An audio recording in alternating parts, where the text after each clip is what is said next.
வணக்கம். சாந்தி entertainment channel. எல்லோரும் எப்படி இருக்கீங்க? நல்லா இருக்கீங்களா? ஒரு சில பேர் என்ன பண்ணுவாங்க, பழிவாங்கிற எண்ணத்தை விடவே மாட்டாங்க. நமக்கு 2 கண்ணு போனாலும் அடுத்தவங்களுக்கு ஒரு கண்ணாவது போகணும்னு நினைக்கிறவங்க நாட்டில் நிறைய பேர் இருக்காங்க.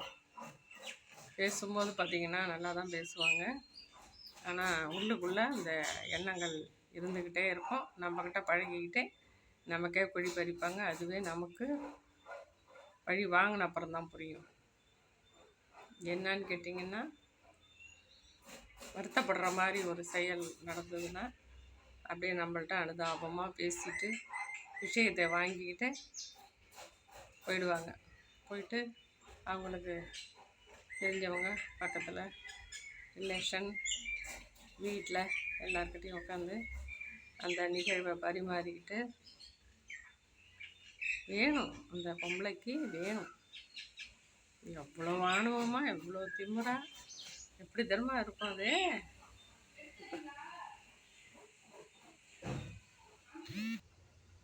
வந்து எல்லாருக்கிட்டையும் சொல்லிட்டு இதுக்கு வேணும் எப்படியெல்லாம் ஆட்டம் போட்டுச்சு, காசு திமிரு ஓவர் ஆட்டம் போட்டுச்சு. எல்லாருக்கும் தெரியும்படி ஒரு வேலையை பார்க்குறது, பந்தா பண்ணுறது, ஓவராக பேசுகிறது, எனி டைம் அடுத்தவங்களை குறை சொல்கிறது, எனி டைம் நம்மளை பார்த்தவங்களெல்லாம் குத்தி காட்டுறது, இப்படியெல்லாம் எப்படி இருந்துச்சு இந்த அம்மா. இப்போ நல்லா வேணும் அதுக்கு, இனி அடங்கிடும், இனிமேல் எல்லாரையும் பற்றி பேசாது, ஏன் வாயே திறக்காது அப்படின்ட்டு, அக்கா இந்த கதையை கேட்டிங்களா, அக்கா இங்கே வாங்கலாம் ஒரு நிமிஷம்ன்ட்டு எல்லாருக்கிட்டையும் சந்தோஷமாக அந்த செய்தியை பரிமாறி நல்லா நிம்மதியாக அன்றைக்கி தான் தூங்குவாங்க. ஏன்னா அவங்களுக்கு ஒரு கண்ணு போயிடுச்சு, நமக்கு மாதிரி அவங்களுக்கு ஒரு கண்ணு போயிடுச்சு. அதனால் நம்ம சந்தோஷப்படணும். அது நாட்டில் வந்து ரிலேஷன்லேயும் இருக்குது, பழகினவங்கள்ட்டையும் இருக்குது, அக்கம் பக்கத்துலேயும் இருக்குது, தெருவுலேயும் இருக்குது. அந்த மாதிரி நிறைய பேர் இருக்காங்க, நாட்டில் நிறைய பேர் இருக்காங்க. அந்த மாதிரி இருக்கவே கூடாதுங்க. தனக்கு 2 கண்ணும் போனாலும் மற்றவங்களுக்கு ஒரு கண்ணு கூட போகக்கூடாதுன்னு நினைக்கணும். பாவம், நம்ம படுற கஷ்டம் தானே அவங்களும் படுவாங்க. அந்த வேதனையை வந்து அவங்க சொல்லும்போது நம்ம காதால் கேட்க முடியாது.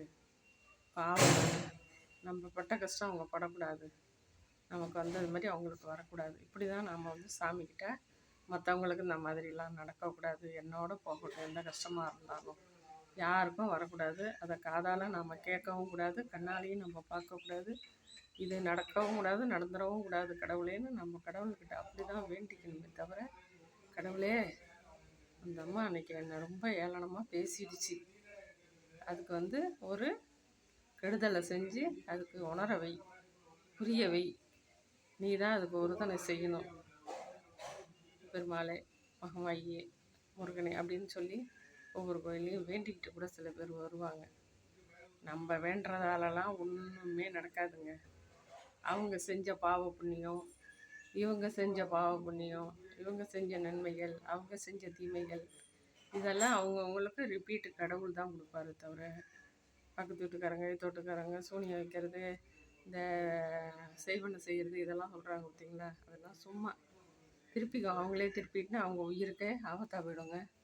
அதெல்லாம் செய்யக்கூடாது. பழி வாங்குற எண்ணம் இருக்கக்கூடாது.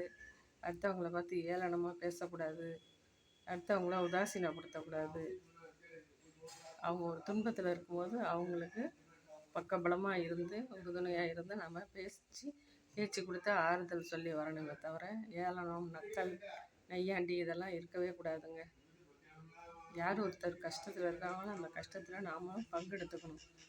யார் ஒருத்தர் வந்து யார் ரொம்ப மன வருத்தத்துலேயும் பண கஷ்டத்துலேயும் இருக்காங்களோ அவங்களுக்கு ஆறுதலாக 4 வார்த்தை, பயப்படாதீங்க, பையன் வேலைக்கு போயிட்டானா சரியாக போயிடும், பொண்ணு வேலைக்கு போயிட்டானா சரியாக போயிடும், ஏதோ கண்ணா ஒன்றா வாங்கி கல்யாணம் பண்ணி கொடுத்துட்டீங்க, நல்லா இருக்கும், அது ஏன் கவலைப்படுறீங்க அப்படின்னு ஆறுதலாக 4 வார்த்தை பேசணும்னா அவங்களுக்கு மனசு நிறைவாக இருக்கும். எப்பா ஏன் அந்த பொம்பளைகிட்ட பேசணுன்னு ஆச்சு, அது இல்லாத கதையெல்லாம் சொல்லிட்டு போய் அதையே மனசில் நினச்சிக்கிட்டு இருக்க வேண்டியதாக இருக்குது. மனசு ரொம்ப வேதனையாக இருக்குங்க. அவங்க வந்தாங்க, இந்தமாரி ஆகிடுமோ அந்தமாரி ஆகிடுமோ, ஜாக்கிரதையாக பார்த்துக்குங்க அப்படின்லாம் சொல்லிட்டு போகிறாங்க. பயமாக இருக்குங்க. அதனால் நான் வாயே கொடுக்கறதில்ல, யார்கிட்டையும் பேசுகிறதே இல்லைங்க அப்படின்னு அந்த அம்மா பயந்துக்கிட்டு கிடக்கும் வீட்டுக்குள்ளே. அந்த மாதிரிலாம் மற்றவங்கள பயமுறுத்துகிற மாதிரியோ, அவங்களுக்கு இன்னும் கொஞ்சம் துன்பத்தை இன்க்ரீஸ் பண்ணுற மாதிரியும், கவலையை இன்க்ரீஸ் பண்ணுற மாதிரி நாம் பேசக்கூடாது. அவங்களுக்கு எந்த ஒரு பாசிட்டிவாக பேசணும். அவங்க மனசு அப்போ தாங்க அமைதியாகவும், மனசுக்கு அப்போ அவங்கள்ட்ட பேசுனதில் எனக்கு கவலையே விட்ட மாதிரி இருக்குங்க. யாருக்கிட்டையுமே பகிர்ந்துக்க மாட்டேன், உங்ககிட்ட தாங்க சொன்னேன்னு அடுத்த தடவை உங்கள்கிட்ட சொல்கிற மாதிரி நீங்கள் நடந்துக்கணும். உங்கள் மனசோட எந்த ஒரு கவலையும் வச்சுக்கணும். இன்னொரு கதை என்னென்னா, நம்ம வீட்டு கஷ்டத்தையோ, நம்ம வீட்டு பிரச்சனைகளையோ, நம்ம வீட்டில் உள்ள பணம் காசு பவுனையோ மற்றவங்கள்ட்ட ஷேர் பண்ணுறது மகா தப்பு. நமக்கு முடிவெடுக்க தெரியாதா? ஒரு தடவைக்கு 4 தடவையாக முடிவெடுத்து அதை நல்லபடியாக செயல்படுத்த நமக்கு தெரியும். இருந்தாலும் உற்ற தோழி, ஃப்ரெண்டு, நண்பர்னு ஒருத்தர் கூட இருப்பாங்க. அவங்கள்ட்ட சொல்லி ஆறுதல் அடைஞ்சிக்கலாம். அவங்களே சரியில்லைன்னு தெரிஞ்சிச்சுன்னா அவங்கள விட்டு சொல்லக்கூடாதுங்க. சொல்லாமல் நீங்களே முடிவெடுங்க. உங்கள் ஃபேமிலி மெம்பர்ஸ் வச்சே முடிவெடுங்க.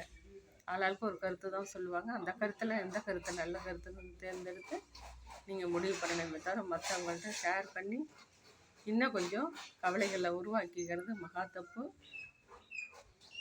அதில் அவங்க குளிர் காய்வாங்க.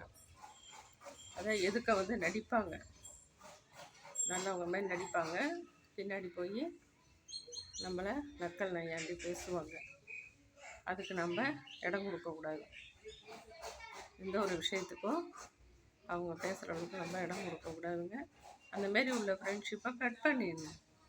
பேசக்கூடாது. என்ன பேசுகிறதுனால வேலையை பாருங்கள், படுத்து தூங்குங்க. வெளி வேலை இருந்தால் பாருங்கள், கோயிலுக்கு போங்க, டிவி பாருங்கள், செல்லு இருக்க பொழுதுக்கும் பார்க்குறதுக்கு. ஏன் மற்றவங்கள்ட்ட ஒரு கதையை பேசிட்டு 4 கதையை வாங்கிட்டு பக்கத்து வீட்டு பொம்பளை ஏன் என்னை பற்றி பேசுனீங்கன்னு கேட்க பிரச்சனையை உருவாக்கி விட்டு போயிடுவாங்க. அந்த மாதிரி உருவாக்குறவங்கள்ட்டலாம் நம்ம எச்சரிக்கையாக இருக்கணுங்க. அடுத்தவங்க துன்பத்தில் குளிர் காயிறவங்க சவகாசம் தேவையே கிடையாதுங்க. நல்லபடியாக இருக்கணும், நல்லதை பேசணும், நல்லதையே நினைக்கணும், நல்ல செயல்களை செய்யணும். அப்போ தான் நமக்கு நல்லது நடக்கும், நல்ல விதமாக இருக்க முடியும். இன்னொரு வீடியோவில் என் வீடியோ முழுசாக பார்க்குறீங்களா? ஸ்கிப் பண்ணி பார்க்காதீங்க, புரியாது. முழுசாக பாருங்கள். புதுசாக பார்க்குறவங்க சப்ஸ்கிரைப் பண்ணிவிட்டு பாருங்கள். ஏற்கனவே சப்ஸ்கிரைப் பண்ணுறவங்க லைக் பண்ணுங்கள், மற்றவங்களுக்கு ஷேர் பண்ணி விடுங்க. கருத்துள்ள வீடியோவை பகிர்ந்துக்கிட்டு இருக்கேன். நல்ல கருத்தாக இருக்காங்கிறத கமெண்டில் சொல்லுங்கள்.